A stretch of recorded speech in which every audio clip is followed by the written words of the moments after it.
حمزہ، میں تمہیں اچھے سے جانتی ہوں، تم مجھ سے جھوٹ نہیں بول سکتے۔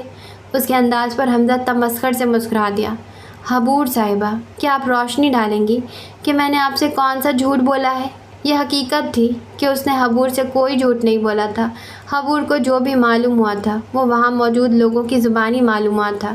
تو کیا حاتم کی موت کی ذمہ دار تم نہیں ہو؟ وہ ابرو سکیڑے چبھتی آواز میں بولی تو حمزہ دھیرے سے مسکرا دیا۔ قطعاً نہیں، اس نے نفی میں سر ہلایا۔ اس کی موت کا ذمہ دار تو بھیڑیا ہے نا۔ پولیس والوں کے جائے وقوع سے کسی بھیڑیے کا کلیو ملا ہے۔ ہاں، اس نے تو حاتم کو گولیاں ماری تھی اور پھر اسے بے سہارا چھوڑ دیا تھا۔ اب حاتم کی موت اس کی گولیوں کی وجہ سے تو نہیں ہوئی تھی، تو وہ اس کی موت کا ذمہ دار کیسے ہوا؟ وہ پرسوچ انداز میں مسکرا دیا۔ تو اس بھیڑیا کا حاتم پر حملہ کرنا تمہاری کارستانی ہوگی۔ وہ کسی صورت میں یہ بات ماننے کو تیار نہیں تھی کہ حاتم کی موت میں حمزہ کا کوئی ہاتھ نہیں تھا۔ خدا کا خوف کرو حبور، میرے پاس بھیڑیاں کہاں سے آیا؟ اس کی بات پر حبور نے تمسخر سے اپنا ایک ابرو اوپر اٹھایا اور حمزہ کی نگاہوں میں دیکھا۔ خدا کا خوف تمہیں کرنا چاہیے سردار حمزہ شاہ۔ حافہ کی اس حالت کے ذمہ دار فقط تم ہو اور دعویٰ کرتے ہو کہ تمہیں اس سے محبت ہے۔ یہ کیسی چاہت ہے جس کے لیے تم نے اس کی خوشیاں چھین لی؟ اب کی بار حمزہ کی آنکھوں میں کوئی تاثر نہیں تھا۔ وہ سپاٹ چہرے کے ساتھ اس کی جانب دیکھ رہا تھا۔ ابھی اس کے نکاح کو 24 گھنٹے ہی گزرے تھے اور تم نے اسے حاتم کو چھین لیا۔ وہ کل اس قدر خوش تھی اور آج؟ اس کی آواز بھرا اٹھی۔ اس نے کمرے کے بند دروازے کی جانب ایک نگاہ ڈالی جس کے پار حافہ بے ہوش موجود تھی۔ حمزہ کی سپاٹ نگاہیں حبور کے چہرے پر تھی جس نے اس کو مجرم ٹھہرا کر کٹہرے میں کھڑا کر ڈالا تھا۔ پتہ ہے، کل جب تم اور حاتم ایک ساتھ کھڑے تھے تو ایک جان دو قالب لگ رہے تھے۔ لوگوں کی نظریں تم دونوں پر ٹھہر نہیں رہی تھی، ایسا لگ رہا تھا جیسے دو بھائی ایک ساتھ کھڑے ہو۔ وہ دروازے کی جانب دیکھتی کہہ رہی تھی۔ اس نے اپنے آخری جملے پر حمزہ کے چہرے کے تغیرات کو نہیں دیکھا تھا۔ اس کے آخری جملے پر حمزہ کا دل زور سے دھڑکا تھا۔ اس کے ہاتھ بے ساختگی میں اپنے پہلو میں گرے تھے۔ اس کی نگاہوں کے سامنے کل شام کا منظر چھایا تھا جہاں حاتم اس کے سامنے کھڑا تھا، اس سے قد میں 1 انچ دراز اور اس کے بال سہلا رہا تھا، اور پھر اس نے حمزہ کے سر پر دستار باندھی تھی۔ یکدم اسے حاتم کے چہرے پر پھیلنے والی مسکراہٹ یاد آئی اور اس کے سر پر دستار دیکھ کر خوش ہوا تھا۔ وہ اسے سردار بنا کر مسرور ہوا تھا۔ اس نے یک بیک سر جھکا کر اپنی آنکھوں میں پھیلی نمی کو صاف کیا۔ حبور ہنوز دروازے کی جانب دیکھ رہی تھی۔ ایسا بھائی کیا اگر ان میں سے کسی ایک پر بھی مشکل آئے تو دوسرا اس کے لیے اپنی جان کی بازی لگا دے گا؟ اور تم جانتے ہو حمزہ کہ حاتم وقت آنے پر ایسا بھی کر گزرتا۔ وہ تمہارے لیے جان دے سکتا ہے اور اس نے تمہارے لیے اپنی جان دے دی۔ اس کا لہجہ نم تھا۔ وہ اس وقت حمزہ کی جانب نہیں دیکھنا چاہتی تھی۔ اسے حمزہ کا چہرہ دنیا کا مکروہ ترین چہرہ لگ رہا تھا جس نے اپنے مفادات کے خاطر حافہ کے حاتم کی جان لے لی تھی۔ بلکہ تم نے اس کی جان لے لی، تم نے اسے جینے کا حق ہی چھین لیا۔ حمزہ نے اس کی بات کاٹی۔ میں اس کی جان کیوں لوں گا حبور؟ وہ سخت لہجے میں پوچھ رہا تھا۔ حبور دھیرے سے مسکرا دی، رخ ابھی بھی اس کی جانب نہیں موڑا تھا۔ مجھ سے بہتر کون جان سکتا ہے کہ حاتم کی موت سے تمہیں کیا فائدہ ہو سکتا ہے؟ اس کے لہجے میں استہزاء تھا۔ حمزہ لمحے بھر کے لیے خاموش رہ گیا۔ اگر حاتم تمہاری جگہ ہوتا تو وہ ایسا کبھی نہ کرتا۔ حمزہ کے چہرے پر ہلکی سی مسکراہٹ پھیلی۔ اگر میں اس کی جگہ پر ہوتا تو کیا ہی بات ہوتی، مجھے اس کی جگہ پر تو ہونا تھا۔ وہ اس قدر دھیرے سے بڑبڑایا کہ حبور کو بھی سننے میں دشواری ہوئی۔ اس نے سوالیہ نظروں سے حمزہ کی جانب دیکھا۔ تم نے کیا کہا؟ حمزہ کا چہرہ دوبارہ سے بے تاثر ہو گیا۔ اس نے نفی میں سر ہلا دیا۔ حافہ کے پاس جاؤ، حبور کے کچھ کہنے سے پہلے حمزہ نے بے لچک لہجے میں کہا۔ اسے حبور کو مطمئن کرنے میں کوئی دلچسپی نہیں تھی، وہ اسے بدگمان ہی رہتی تو ٹھیک تھا۔ حبور جو جانے ہی والی تھی یکدم رکی اور اس کی جانب رخ موڑ کر دیکھا۔ جواباً حمزہ نے سوالیہ انداز میں اپنے ابرو اٹھائے۔ اب تم حافہ سے نکاح کرو گے؟ اس کا سوال تھا یا اس کے پوچھنے کا انداز؟ حمزہ کا سارا وجود ساکن رہ گیا۔ اس نے بند دروازے کی جانب دیکھا اور پھر گہرا سانس بھرا۔ حبور کو چند لمحے کے لیے لگا کہ حمزہ کی قوت گویائی سلب ہو گئی تھی۔ وہ جواب کے انتظار میں دروازے کے پاس کھڑی رہی۔ ابھی تم جاؤ، وہ محض اتنا ہی بول سکا۔ حبور نے اپنے کندھے اچکائے اور اس کی جانب دیکھا۔ ایک بات یاد رکھنا، گاؤں والے اسے سردارنی تسلیم نہیں کریں گے۔ وہ دروازہ کھولتی اندر غائب ہو گئی جبکہ حمزہ وہاں کھڑا بند دروازے کو گھور رہا تھا۔ وہ اس دن مٹھائی کا ڈبہ لے کر اپنے گھر داخل ہوا تھا۔ اس کے چہرے سے ہی نہیں بلکہ انگ انگ سے مسروریت جھلک رہی تھی۔ یوں لگ رہا تھا جیسے اس کی بہت بڑی خواہش پوری ہو گئی تھی۔ اس کے چال میں ایک عجیب قسم کا بانک پن تھا۔ وہ مٹھائی کا ڈبہ ہاتھ میں لیا ہلکی آواز میں گنگناتا ہوا فہمیدہ بیگم کے کمرے میں داخل ہوا، جو کہ بستر پر لیٹی تھی۔ ان کے چہرے سے نقاہت جھلک رہی تھی۔ اس نے ایک کرسی گھسیٹی اور ان کے پاس جا بیٹھا۔ آہٹ پر انہوں نے اپنی آنکھیں کھولی تو اپنے جوان بیٹے کو پاس بیٹھا دیکھ کر ان کے جھریوں زدہ چہرے پر ہلکی سی مسکراہٹ پھیل گئی۔ انہوں نے کچھ بولنے کی کوشش کی مگر حلق سے آواز نہیں نکل سکی۔ ان کی حالت دیکھ کر ہائد کے چہرے کی مسکراہٹ سمٹ گئی۔ مٹھائی کا ڈبہ ایک طرف رکھا اور ان کے بے جان ہوتے ہاتھ تھام لیے۔ وہ چند لمحے ان کے ہاتھوں پر اپنا چہرہ رکھے بیٹھا رہا۔ ان کے لمس میں کس قدر سکون تھا۔ وہ آنکھیں موندے بیٹھا تھا کہ ان کے ہاتھوں میں جنبش ہوئی۔ اب آپ کی طبیعت کیسی ہے؟ ہائد کے فکری انداز پر وہ مسکرا دیں۔ ٹھیک ہوں، کافی دیر بعد وہ بولی تو ہائد کے چہرے پر اداسی پھیل گئی۔ آپ کیوں بھول جاتی ہیں کہ میں آپ کا سب سے چھوٹا بیٹا ہوں؟ وہ ان کی آنکھوں میں دیکھتے ہوئے کہہ رہا تھا۔ والدین کی وفات کا سب سے زیادہ نقصان ان کی آخری اولاد کا ہوتا ہے، اسی لیے تو کہتی ہوں کہ شادی کر لو۔ وہ مدھیم آواز میں بولی تو اس کے دماغ میں فندقی آنکھوں والی لڑکی کی شبیہ ابھری۔ وہ لمبا سانس بھر کر رہ گیا۔ بعد ان نظر اسے بھی معلوم تھا کہ ایسا نہیں ہو سکتا۔ اس کے دماغ میں ایک غزل کی یاد تازہ ہو گئی۔ وہ آنکھیں بند کر گیا۔ نیا ایک رشتہ پیدا کیوں کریں ہم، بچھڑنا ہے تو جھگڑا کیوں کریں ہم، خاموشی سے ادا ہو رسم دوری، کوئی ہنگامہ برپا کیوں کریں ہم، وفا، اخلاص، قربانی، محبت، اب ان لفظوں کا پیچھا کیوں کریں ہم، ہماری ہی تمنا کیوں کرو تم، تمہاری ہی تمنا کیوں کریں ہم، کیا تھا عہد جب لمحوں میں ہم نے، تو ساری عمر ایفا کیوں کریں ہم، نہیں دنیا کو جب پرواہ ہماری، تو پھر دنیا کی پرواہ کیوں کریں ہم، یہ بستی ہے مسلمانوں کی بستی، یہاں کار مسیحا کیوں کریں ہم، یہ مٹھائی کیوں لائے ہو؟ ہائد کے پرسوچ انما کو ان کی مدھیم آواز نے توڑا۔ اس نے دھیرے سے اپنی آنکھیں کھولی اور مٹھائی کے ڈبے کی جانب دیکھا۔ ایک دم سے اس کی ساری خوشی مان پڑ گئی۔ ان کی سوالیہ نظریں ہائد کے چہرے پر جمی تھی۔ مجھے یونان کے ایک ہوٹل کے مالک کا فون آیا تھا، وہ مٹھائی کے ڈبے کو دیکھتے ہوئے مدھیم آواز میں بولا تھا۔ اس کی آواز پر ان کی آنکھیں حیرت اور خوشی کے باعث پھیل گئیں۔ کچھ ایسے ہی حالات چند گھنٹوں پہلے ہائد کی بھی ہوئی تھی، جب اسے وہ فون کال سنی تھی۔ اسے اپنے ہوٹل میں ایک سنگر کی ضرورت ہے۔ اس کے ہوٹل میں زیادہ تر پاکستانی اور انڈینز ہی آتے ہیں، اس لیے زبان کا مسئلہ نہیں ہے۔ جب اس نے یہ خبر سنی تھی تو وہ 7ویں آسمان پر اڑ رہا تھا، اور اب نہ جانے طبیعت پر اتنی کثافت کیوں چھا گئی تھی۔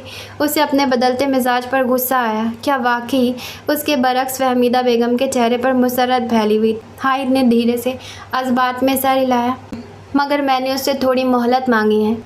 اسے حیرت ہوئی کہ یونان کے ریسٹورانٹ کے مالک نے اسے کس کے توسط سے کال کی تھی۔ پھر ہائد کی الجھن بھی اسی نے دور کر دی۔ اسے ہائد کا نمبر یونیورسٹی سے ملا تھا، اور غالباً اس نے حال میں ہونے والے مقابلے میں اس کی آواز سنی تھی۔ کیوں؟ میں اپنا گھر بنا کر یونان جانا چاہتا ہوں تاکہ وہاں سکون سے رہ سکوں۔ اس کی بات پر فہمیدہ بیگم کی آنکھوں میں امید کے جگنو ٹمٹمانے لگے۔ تو پھر تم شادی کر کے جاؤ گے؟ انہوں نے پر امید لہجے میں پوچھا۔ ہائد انہیں دیکھتا رہا اور پھر دھیرے سے نفی میں سر ہلایا۔ نہیں اماں، میں شادی نہیں کر سکتا۔ آپ مٹھائی کھائیں۔ اس سے پہلے وہ کوئی اور سوال داغتی، ہائد نے ان کی توجہ مٹھائی کی جانب مبذول کروائی، جو کہ ان کے پسندیدہ تھی۔ ان کے اس موضوع پر مزید بات نہ کرنے پر ہائد نے شکر کا سانس بھرا۔ صوفیہ بیگم ایک بڑی سی چادر میں خود کو لپیٹے ہوئے نعیم صاحب کے ساتھ حویلی کے بیرونی دروازے پر کھڑی تھی۔ انہوں نے ایک نظر اس عظیم الشان حویلی پر ڈالی اور تبھی بے حس و حرکت وہاں کھڑی تھی۔ اس دروازے کی ایک جانب ایک اور دروازہ بھی تھا، جہاں سے لوگ جوک در جوک اندر جا رہے تھے۔ غالباً وہ باغ کے مردانہ حصے کا دروازہ تھا۔ جب سے نعیم صاحب نے انہیں حاتم کی موت کی خبر سنائی تھی، تب سے ہی انہیں ایک چپ سی لگ گئی تھی۔ ان کی یہ خاموشی یہاں آ کر بھی نہیں ٹوٹی تھی۔ حویلی کے باغ میں لوگوں کا تانتا بندھا ہوا تھا، اور ہر کوئی اندر داخل ہوتے ہوئے وہاں کھڑی خاتون پر ایک نظر ضرور ڈالتا تھا، جو ارد گرد سے بے نیاز اس حویلی کو یک ٹک دیکھ رہی تھی۔ چلو صوفیہ، میت کو انتظار نہیں کرواتے، انہوں نے نم لہجے میں کہا۔ وہ ٹس سے مس نہ ہوئی، ان کے قدم زمین پر جمے رہے۔ نعیم صاحب نے ان کا ہاتھ پکڑ کر انہیں اندر لے کر جانے کی کوشش کی۔ ان کے ہاتھ کو صوفیہ بیگم نے درشتی کے ساتھ جھٹک دیا۔ نعیم صاحب سے اپنی بہن کی یہ حالت نہیں دیکھی جا رہی تھی۔ حاتم کی موت کی خبر ملنے کے بعد ان کی آنکھوں سے ایک آنسو نہیں بہا تھا۔ یوں معلوم ہو رہا تھا جیسے ان کی آنکھیں رونا بھول گئی تھی۔ وہ اس قدر خشک اور ویران تھی کہ اب نعیم صاحب کو ان سے خوف محسوس ہو رہا تھا۔ صوفیہ، یہاں تک آ گئی ہو تو اب اندر بھی چلو۔ وہ اب ان کے رویے سے عاجز آ چکے تھے، اس لیے چلا کر بولے۔ ارد گرد موجود چند لوگ اس جانب متوجہ ہوئے۔ ان کے چلانے پر وہ ہوش میں آئیں۔ نہیں نہیں، بالآخر وہ کچھ بولی۔ ان کی آواز میں صدیوں کی ویرانی تھی، جیسے کسی نے اپنے ہاتھوں سے اپنا باغ سینچا، اپنا آشیانہ بنایا اور ایک پل میں ریت کے ڈھیر میں بدل گیا، خاک ہو گیا۔ کیا نہیں؟ میں اس حویلی میں نہیں جاؤں گی، وہ اب کی بار پہلے سے زیادہ اونچی آواز میں چلائیں۔ نعیم صاحب نے شاکی نگاہوں سے ان کی جانب دیکھا۔ ارد گرد موجود لوگ ان کی گفتگو سننے کے لیے رک چکے تھے۔ نعیم صاحب نے ایک نگاہ ان پر ڈالی اور پھر سے صوفیہ بیگم کی جانب متوجہ ہو گئے، جو ابھی بھی نفی میں سر ہلا رہی تھی۔ جس حویلی کے دروازے میرے شوہر اور میرے بیٹے کی زندگی میں مجھ پر بند رہے، ان دونوں کے مرنے کے بعد میں اس کی دہلیز کو پار نہیں کر سکتی۔ ان کی آواز کی گونج دور تک گئی تھی اور وہاں موجود ہر انسان نے حیرت سے اس جانب دیکھا۔ صوفیہ، حاتم کی میت اندر ہے، تمہیں اندر جانا ہوگا۔ کچھ لوگ دوڑ کر اندر اطلاع پہنچانے گئے تھے۔ مجھے اپنے بیٹے کی میت اس حویلی کی دہلیز سے باہر چاہیے۔ سجاد شاہ، ایک ماں تم سے اپنے بیٹے کی میت مانگتی ہے، وہ دروازے کی جانب دیکھ کر چلائی تھی اور ان کی آواز اس جانب آتے سجاد شاہ اور حمزہ تک بخوبی پہنچی تھی، مگر وہ دروازے کے اس پار ہی رک گئے تھے۔